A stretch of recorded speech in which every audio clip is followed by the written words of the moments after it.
Hello friends, Glage back with another Punishing Grey Raven guide today, and we are going to be talking about our great sage herself.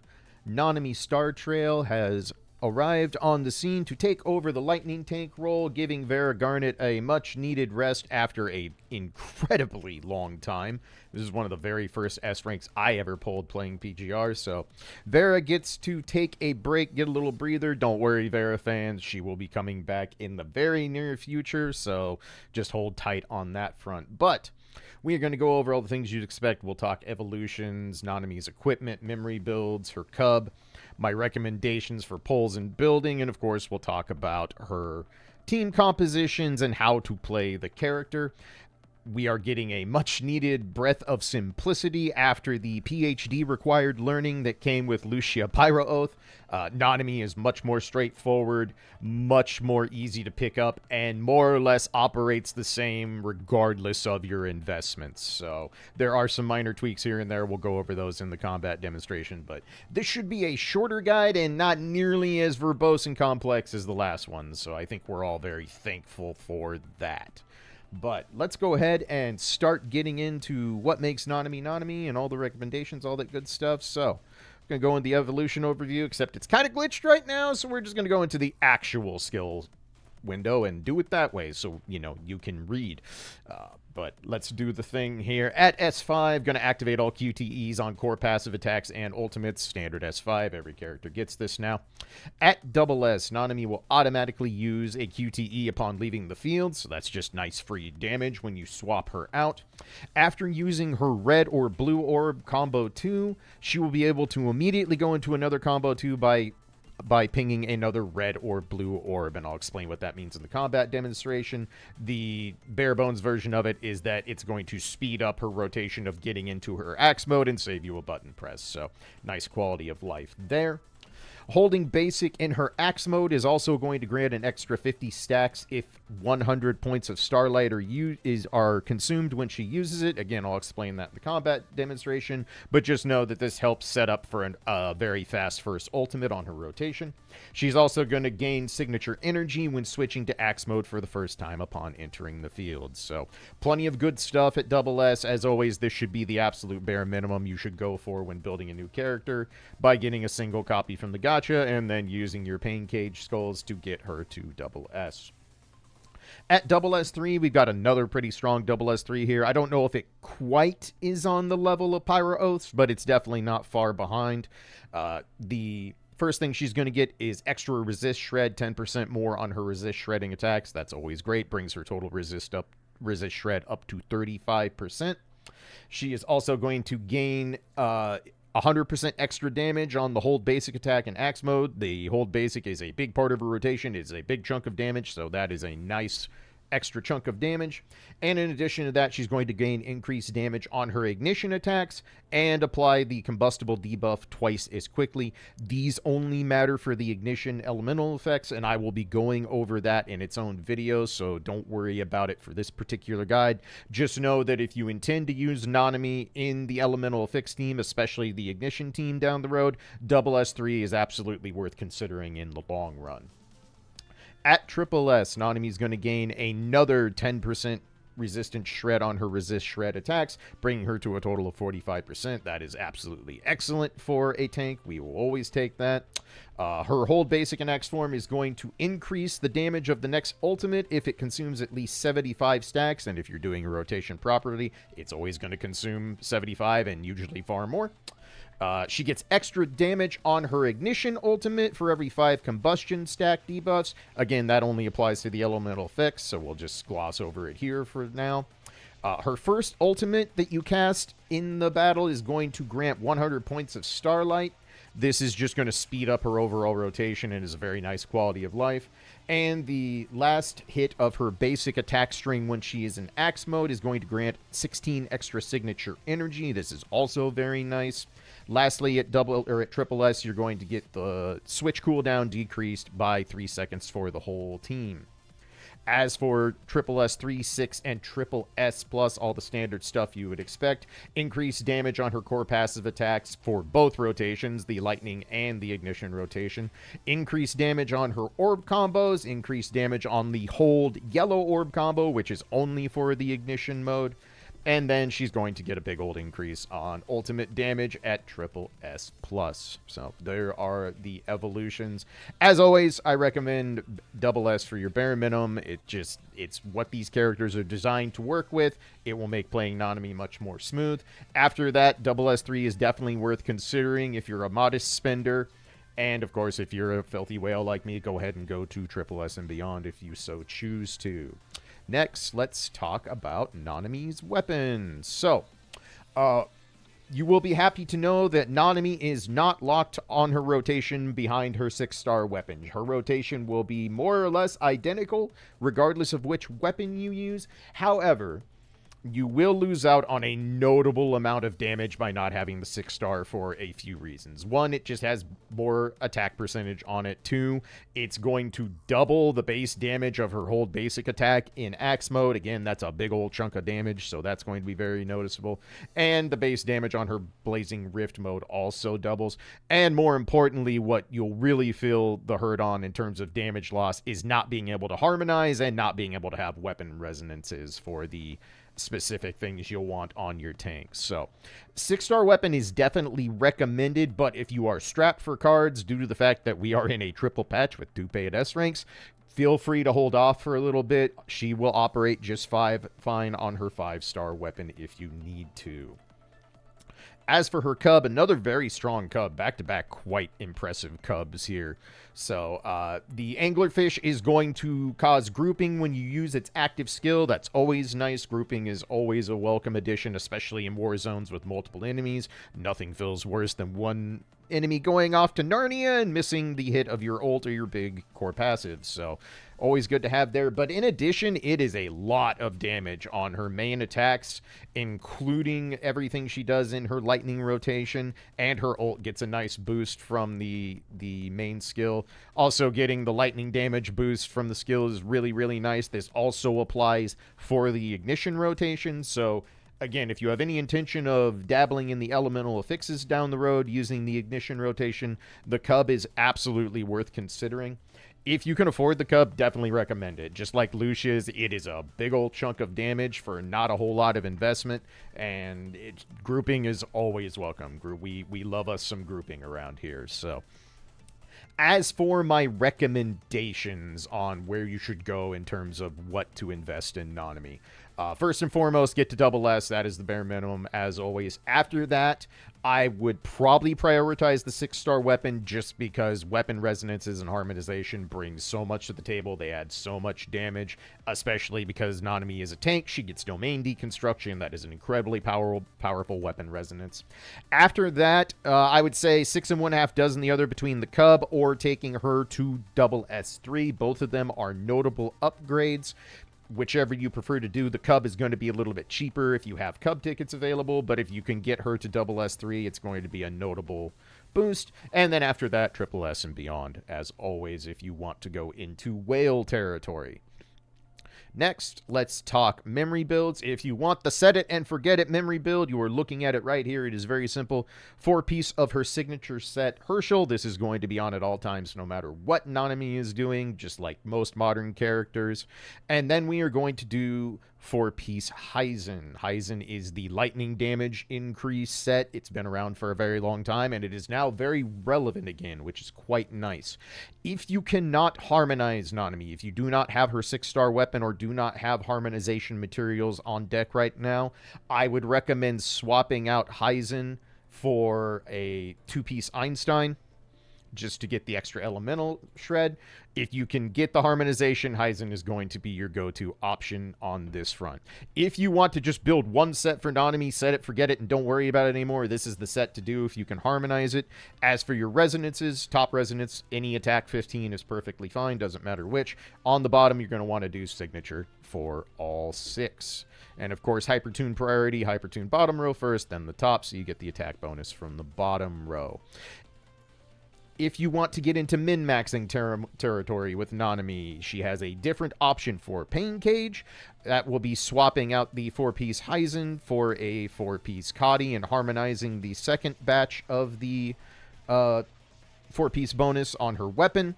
In this case, this is going to allow her to get a faster ultimate. This is very good for Pain Cage clears because it's going to just knock out the boss quicker. And what will happen is you will be having one of the other characters on the team carry the 4-piece Heisen set instead. But again, if you just want to keep it simple, not think too hard, just grab yourself for the Sig, or two-piece Heisen. Put the Heisen on top. The signature set will have better stats on the bottom for hyper-tuning. And then resonate her signature on the bottom, attack on the top. Pretty straightforward there. So, as for her weapon resonances priority, so as always, first and foremost, domain deconstruction. It's just extra resist shred. It's always amazing on tanks. Never a good reason to skip out on this if you're going to resonate a weapon for a tank. Second, I would prioritize deadline timing. This is solely to remove the orb RNG that Nanami can have happen to her when she is coming onto the field. If you have deadline timing, that will never be an issue. Without deadline timing, you can be subject to orb RNG when you first start your rotation in Warzone or Pain Cage. So this is absolutely worth getting if you can afford it. If not, you might just have to do some more resets on your attempts. And lastly, you can either do Incandescence or Matrix Lightning, whichever you prefer. If you have the rotation down where you know Matrix is going to be the chunk of the damage, go for that. Otherwise, Incandescence is just long-term damage upgrade. So always nice to have there. Now that we know how you can build Nanami, let's go into the team compositions. I guess it doesn't really matter where we go in here. Let's just go to Warzone because that's nice and simple. All right, so the meta Lightning team going forward is going to be Nanami as our tank, 21 Feral as our amplifier support, and Crimson Weave will now be our sub DPS, which feels very weird to say after all this time and, you know, having her be the character I started playing this game for. But it is finally time for Crimson Weave to not do it all by herself, even though if you're playing the Lightning team right, you've been rotating, but that's neither here nor there.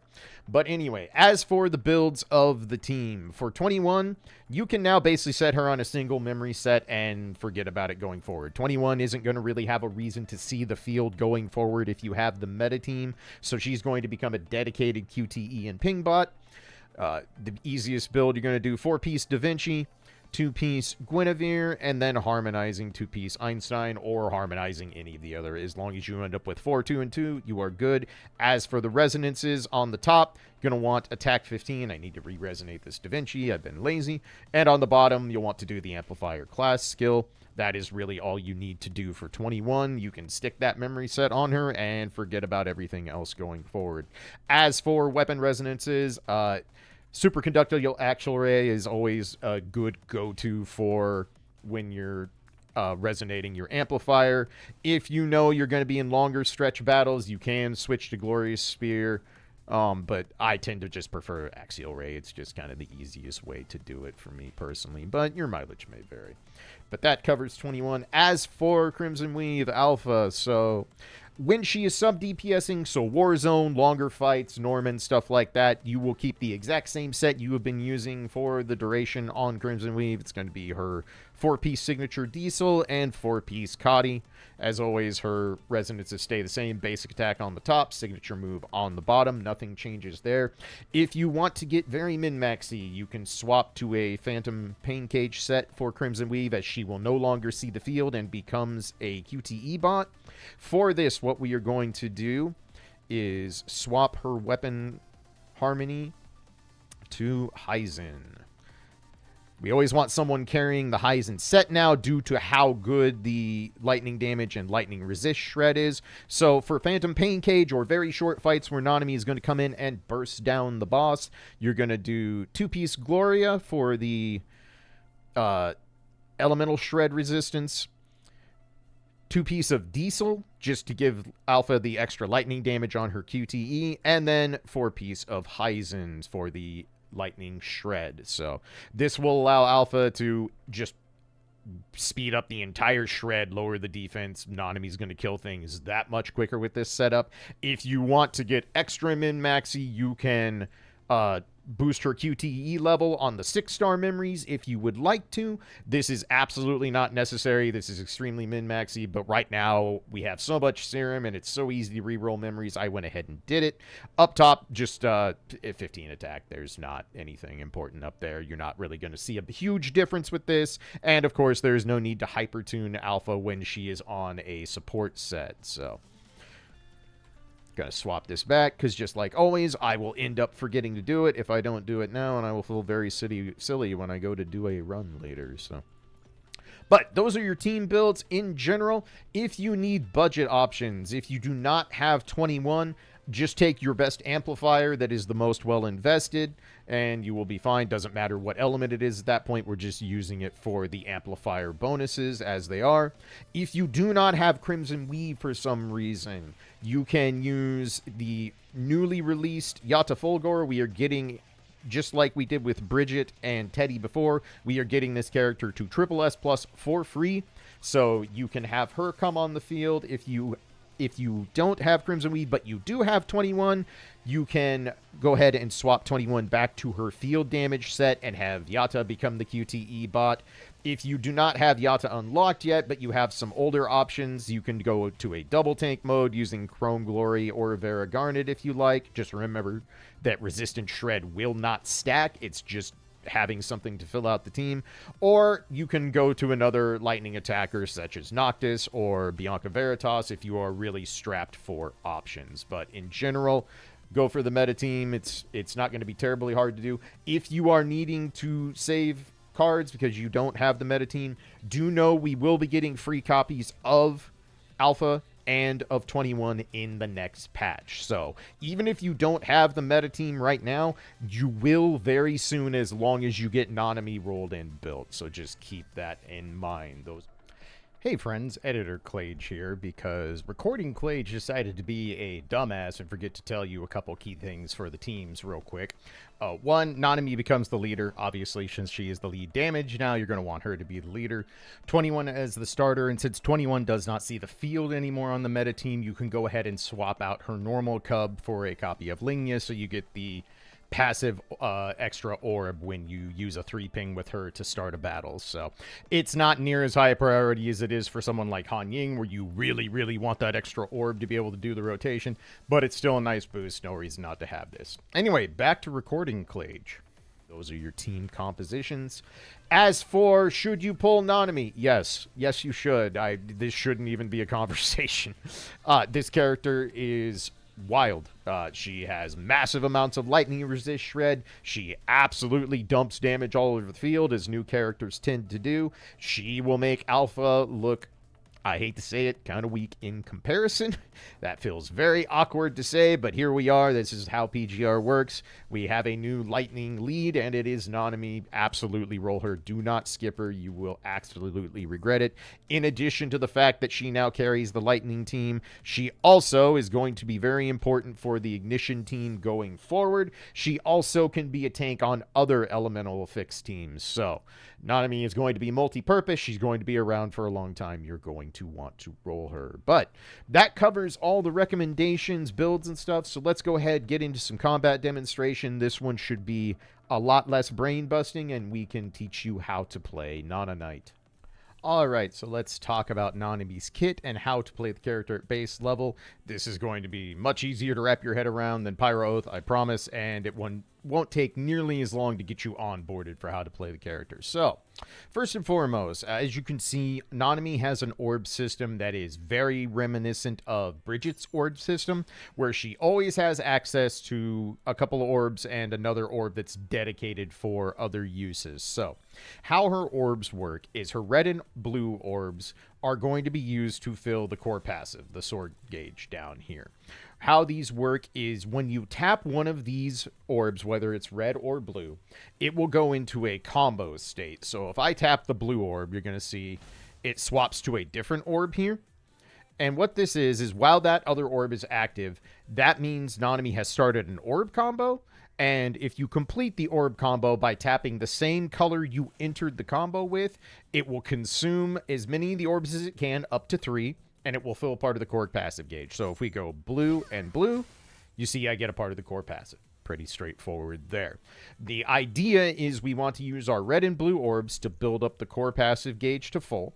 And once the core passive gauge is full, we can use the yellow orb to switch over to her axe form. So if we go ahead and start another combo, so blue into blue, and now you see the gauge is completely full. So if we tap the yellow orb, tap, do not hold. If you hold the yellow orb, you are going to go into her ignition mode for the elemental effects. We'll talk about that at a later date. So for now, you just need to tap the yellow orb, and Nanami goes into axe form. And as you can see now, her core passive gauge has changed to the axe symbol and is completely full.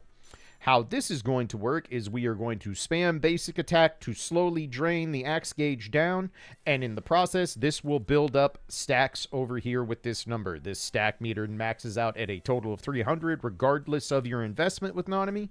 So if we start mashing basic attack, you'll see the gauge goes down. We build stacks up to a max of 300.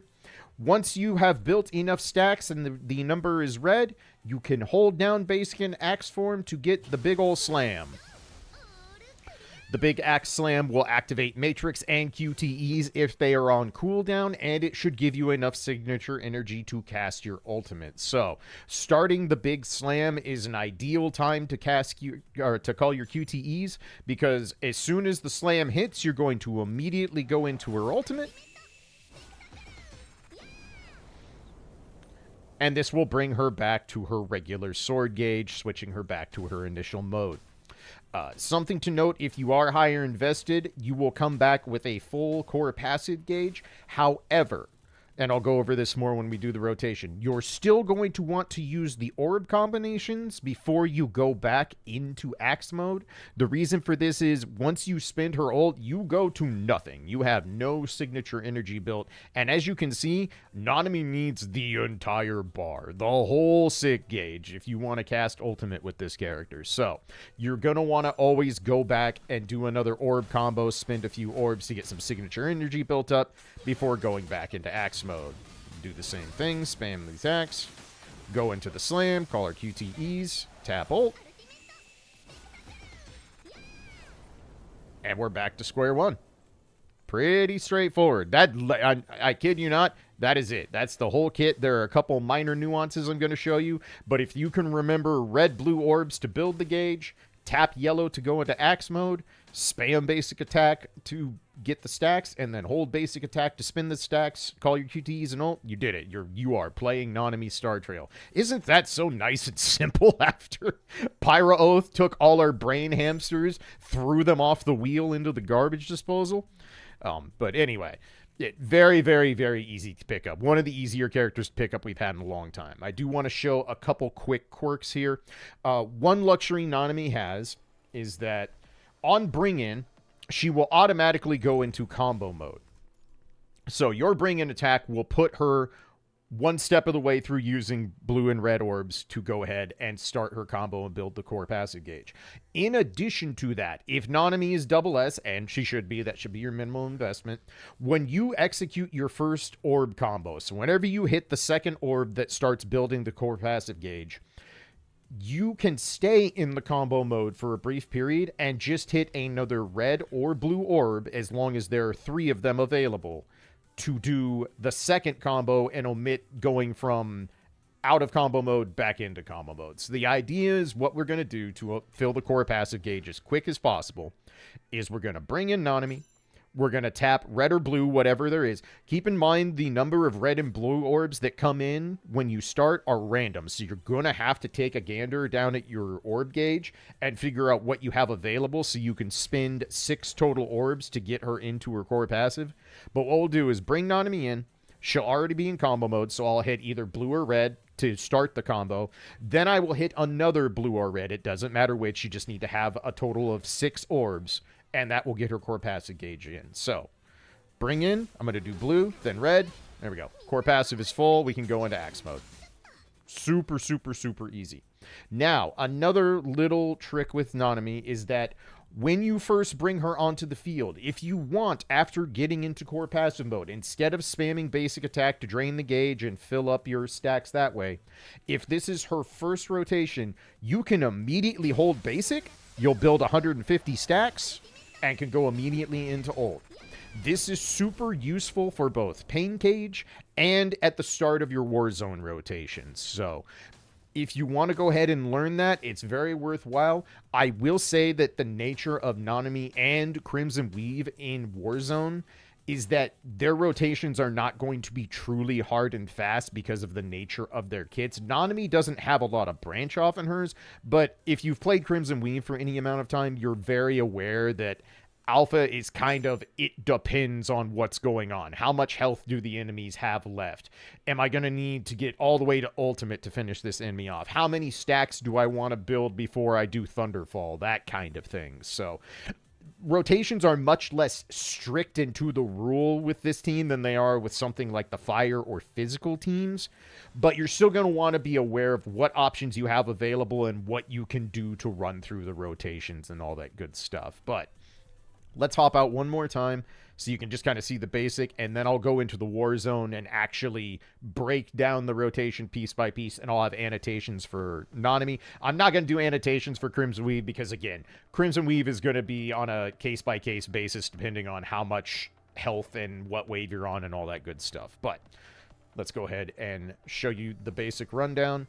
So if we were going to start with Nanami, and in Warzone, you'll most likely start with Crimson Weave. Might be different depending on your investment, but let's assume you're going to go immediately into Nanami, get your Warzone rolling. So we're just going to bring in, start our combo, go into Axe mode, hold down basic, get our early ultimate, come back. We're going to start our orb combo again. So 1, 2, build it up, go into the Axe mode, and now we spam the basic attack to build the full 300. Hold down basic, call our QTEs, cast ultimate. That's it. I'm not kidding. That's the entire way to play Nanami if you are just doing the Lightning team. The Ignition rotation is also quite easy. Once we get to the Elemental Fix videos, I'll go over that. But just know it doesn't really get any more complicated. She basically does the exact same thing, which is very, very nice. So as you can see, pretty easy to pick up, but let's go ahead and go into Warzone, kind of break down how you maximize the rotations of the character, and do some Pain Cage demonstrations to show you how Nanami can nuke some bosses. Alright, so let's talk Warzone for the Lightning team, and specifically Nanami. So, a couple caveats before we get started. One, I'm going to be showing you the rotation I found in testing worked the best for my team and my investment. Now, keep in mind, my Crimson Weave is triple S. She's already been leaped. She has her 6-star weapon, harmonized, all that good stuff. Same thing for Nanami. Nanami is triple S, has her 6-star weapon, harmonized and resonance, all that good stuff. So, you may need to do some testing and adjustments on your own to see if something works a little bit better for you. But in general, this should be a really good baseline for how to approach Warzone with Nanami. What I have found is that the best scores I could get, and let me put a caveat on that as well, because there's no Lightning Week Warzone at the moment. So I had to do a element neutral Warzone. In this case, I chose the Fire this week because it's a single boss wave Warzone. That helps eliminate variance in my testing. If we do the ones that have multiple enemies, there's always a chance that some enemy ends up wandering out of attack range, or you end up too far away from an enemy because you're moving and doing your rotation. So this just kept it nice and simple and made sure that I'm always laying my damage on the enemy that's on screen to keep things consistent. But what I found is that using Nanami, doing one fast ult on her initial bring into the field, and then doing her full ult rotation got me the best results. That's what got me the highest score in this Warzone of the testing I did. And I'm going to show you how that rotation works. And if you just want to use this as your go-to rotation in Warzone, it will probably serve you very, very well. But I do encourage you to check out other content creators' guides to see what they're doing. I encourage you to test with your Nanami and your team as well, because how your investment works, and just the fact that the Lightning team is pretty flexible when it's on the field. Crimson Weave is the most flexible character in the game. Sometimes you're going to want to build up stacks with Sword Wave. Sometimes you're going to want to spend all your orbs. Sometimes you're going to want to do a full damage Lightning Slam. Sometimes you're going to want to do it as quickly as possible and just spam a couple ults and get her off the field. So I'm not going to give a tried and true rotation for the whole team. I'm not going to say, hey, this is what you do with Crimson Weave every single time, because that is very much a situationally dependent thing where you're going to have to look and see how much health an enemy wave has, how long it's going to be before you can bring Nanami back in, all that good stuff. So we're going to mostly focus on Nanami's rotation for this, but I'll show you what I have hashed out so far. So first, we're just going to bring in Crimson Weave to start, do a single ult rotation. I immediately go into ult because the leap allows me to do that now. So we let the Lightning Slam kill this first one. Crimson Weave ults, and then we bring in Nanami. So, just as a reminder of how the rotation is going to work, and I'll do full speed with the annotations after we do it piece by piece, but Nanami comes in, we're already in combo mode, as you can see right here. The orbs are already active. I rolled 2 red and 8 blue, so in this case, I need to double spam the 2 blue orbs because I won't get a 3 ping out of the 2 orbs. So we're going to do that. That's going to get us into axe mode by tapping the yellow orb, and then I'm going to immediately hold basic to do the giant power slam into the ult. So fill the gauge, go into the axe, and let the slam rip. Cast ult. I'm a little late on the QTEs. I am still learning this, so it's not perfect by any stretch. But from here, we go ahead, we spam a couple of each orb in combo mode to build up, and then we transfer back into axe mode once again. This time, we're going to do all of the basic attack string into the hold basic. Call our ult again. And then it's Crimson Weave's turn. So, my Crimson Weave, I found I can get, most of the time, I can get 2 ultimate rotations in with her before I bring Nanami back in. And that lined up pretty well with the cooldown on the switch out. Now, keep in mind, if you are below triple S with Nanami, you're going to have 3 seconds more of delay before you can bring her back in. So you can probably fit in ultimates easier than I can. As you can see, we're back to Nanami. What I have been doing is if Nanami's switch in is on off cooldown and Crimson Weave hasn't quite done her full ultimate yet, what I will do is swap her out anyway, let Nanami do her rotation, because we want Nanami on the field as much as possible. She is going to be carrying the damage on this team in Warzone. But I bring in Nanami, let her do her rotation, and when I bring Crimson Weave back in, I go ahead and ult immediately, and then just start from there and fit as much in until Nanami's back up off cooldown. But same thing again, we do our 2 combos, go on the axe, immediately hold basic for the slam, do our fast ult. It's the same ultimate no matter what. It's not a true fast ult like some character has. She always does the same ultimate in the lightning mode. I'm just calling it the fast ult because we're spamming the basic attack to build the stacks.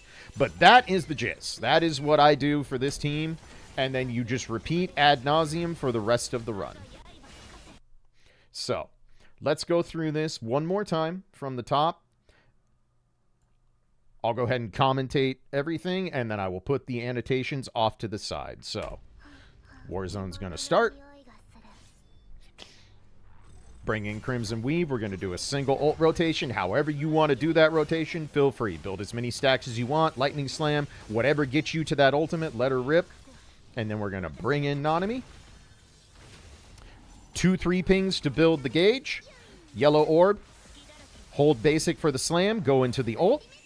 Call the QTEs ideally when you're doing the hold basic. 2 orbs to build the gauge. Swap back into the axe. Spam basic attack string to build up 300 stacks. Hold basic for the slam. Ultimate. Swap out to Crimson Weave. Let her complete a double rotation. That's it. That's it. That's the entire thing you need to learn for Warzone. Wasn't that quick? Wasn't that nice and simple? And I don't have to go over 5 different rotations for one character while reminding you that you also need to make sure your tank doesn't botch his rotation if you want to keep everything on time. I'm not going to lie to you all. Recording the Pyroath video almost drove me insane. You have no idea how long it took to get those rotations to actually work. I was struggling, bucko. But in this case, we have a nice, simple, direct rotation.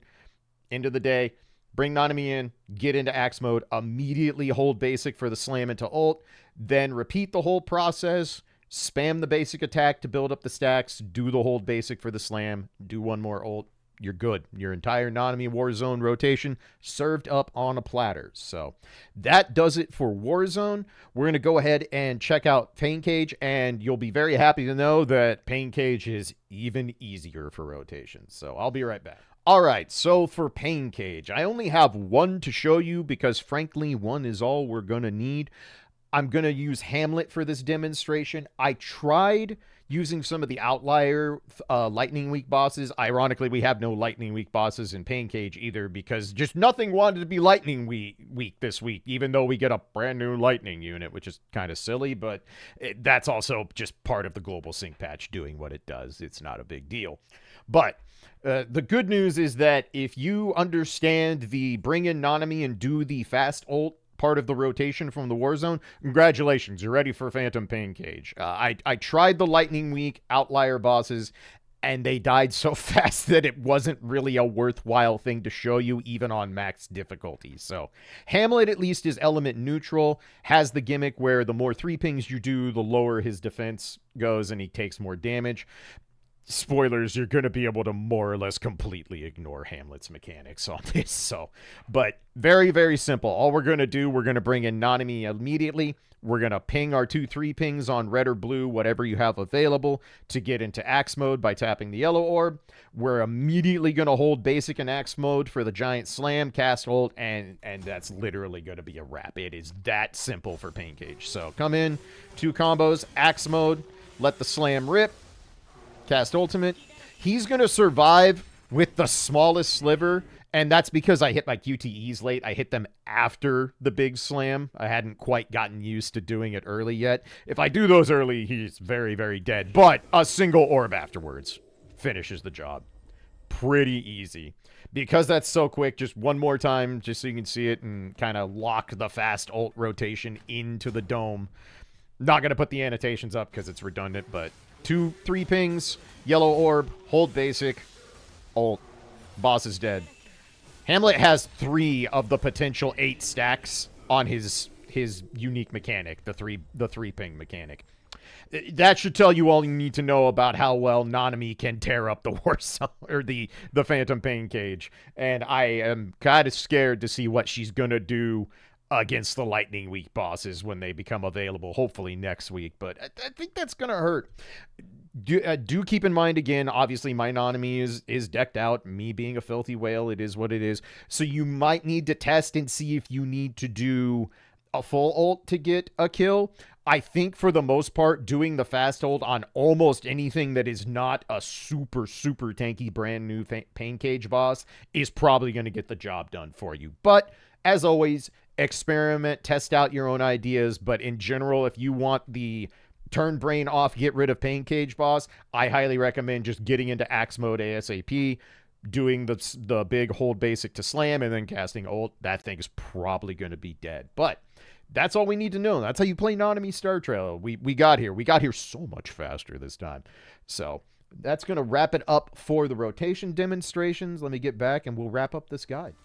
All right, that is going to do it for the Nanami Startrail guide. So, like I said, much, much, much easier character to pick up than Pyroath, which is a welcome addition here. Pyroath is very fun to play. She's very satisfying to learn, but man, it takes a long time to parse out everything that character has available.